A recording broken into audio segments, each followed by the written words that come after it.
તો ભાવનગરથી હિમાચલ પ્રદેશના મનાલીમાં વેકેશન માણવા ગયેલા સિંધી સમાજના એક પરિવારના 5 લોકો સહિત 6 લોકોના મોત થયા। ચંબા જિલ્લામાં વહેલી સવારે બનેલી અકસ્માતની ઘટનામાં ભાવનગરના લલિતભાઈ ફતનાનીના પરિવારના સભ્યો સહિત કુલ 6 લોકોના કરુણ મોત નીપજ્યા। લલિતભાઈ ફતનાની અને તેમનો પરિવાર મનાલીથી બેલા તરફ જઈ રહ્યો હતો। વહેલી સવારે ચંબા જિલ્લામાં આવેલા નેશનલ હાઈવે નંબર 28 પર ડ્રાઈવરે કાબુ ગુમાવતા કાર સીધી ઊંડી ખાઈમાં ખાબકી। કારમાં બાળકો સહિત કુલ 9 લોકો સવાર હતા, જેમાંથી 6 લોકોના મોત થયા છે, જ્યારે 3 લોકો સારવાર હેઠળ છે। દુર્ઘટના બાદ મૃતકોના પાર્થિવ દેહને ચંબા જિલ્લાની ચવાડી ભાટિયાલ હોસ્પિટલમાં પોસ્ટમોર્ટમ માટે ખસેડવામાં આવ્યા। ભાવનગરથી હિમાચલ સુધીનું અંતર અને ભૌગોલિક પરિસ્થિતિને ધ્યાનમાં રાખી પરિવાર અને સિંધી સમાજના અગ્રણીઓએ મૃતકના અંતિમ સંસ્કાર હિમાચલ પ્રદેશમાં જ કરવાનો નિર્ણય કર્યો છે। અકસ્માતના સમાચાર મળતા જ ભાવનગરના સિંધી સમાજમાં ઘેરા શોકની લાગણી।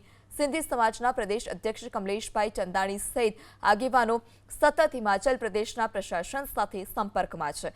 ભાવનગરથી સમાજનું એક પ્રતિનિધિ મંડળ પણ તાત્કાલિક ઘટના સ્થળ પર જવા રવાના।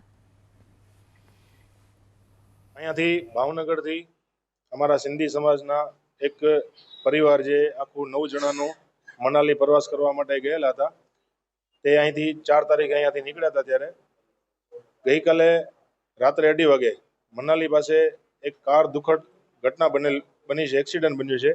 તેમાં 5 જણાનું દુઃખદ અવસાન થયેલ છે અને 4 જણા અત્યારે સારવાર હેઠળ મનાલી હોસ્પિટલમાં એડમિટ છે। એમાંથી 1 થી 2 બાળકોનું દુઃખદ અવસાન થયેલ છે। લલિતભાઈ ફતનાણી જે છે તે સિંધી સમાજ છાપરું પંચાયત સાથે સોશિયલ વર્ક કરતા હતા અને ખૂબ જ સારી પ્રવૃત્તિઓ સમાજ માટે કરતા હતા। સિંધી સમાજ માટે આ એક મોટી ખોટ છે જે સમાજના આગેવાન ગુમાવ્યા છે।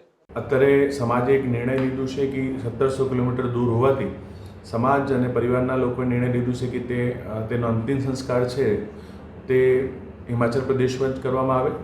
એટલે સ્થાનિક તંત્ર દ્વારા અત્યારે પોસ્ટમોર્ટમ અને કાનૂની કાર્યવાહીની શરૂ કરી દેવામાં આવેલ છે। અમારું સમાજનું એક પ્રતિનિધિ મંડળ અહીંયાથી નીકળી ગયો છે અને સાંજ સુધી સ્થળે પહોંચી જશે। ત્યાંથી આપણા ગુજરાતના મુખ્યમંત્રી ભૂપેન્દ્રભાઈ પટેલ CMO ઓફિસથી હિમાચલ પ્રદેશમાં પણ સંપર્ક થયો અને ડિઝાસ્ટર મેનેજમેન્ટ ટીમે ખૂબ સાથ સહકાર આપ્યો। આપણા કેન્દ્રીય મંત્રી માનનીય મનસુખભાઈ માંડવિયાજીની ટીમ પણ સતત 6 વાગ્યાથી લઈને મારા સંપર્કમાં હતી। ધારાસભ્યશ્રી પણ ખૂબ એક્ટિવ રીતે આમાં કામ કરેલું। આપણા કેન્દ્રીય મંત્રી શ્રી નીમુબેનનું પણ કોલ આવેલું અને એમને પણ ચિંતા વ્યક્ત કરી અને ત્યાં સ્થળે જે જરૂરી સુવિધાઓ પહોંચાડવાની હતી એ પહોંચાડી છે। અને આ જે ઘટના બની છે ખૂબ દુર્ભાગ્યપૂર્ણ છે। 5 મૃત્યુ તો આપણા ભાવનગરના લોકોનું થયું છે, 6થું એક જે ડ્રાઈવર હતો એનું પણ મૃત્યુ પામ્યું છે, એટલે અત્યારે કુલ અંક 6 થઈ ગયો છે મૃત્યુનું।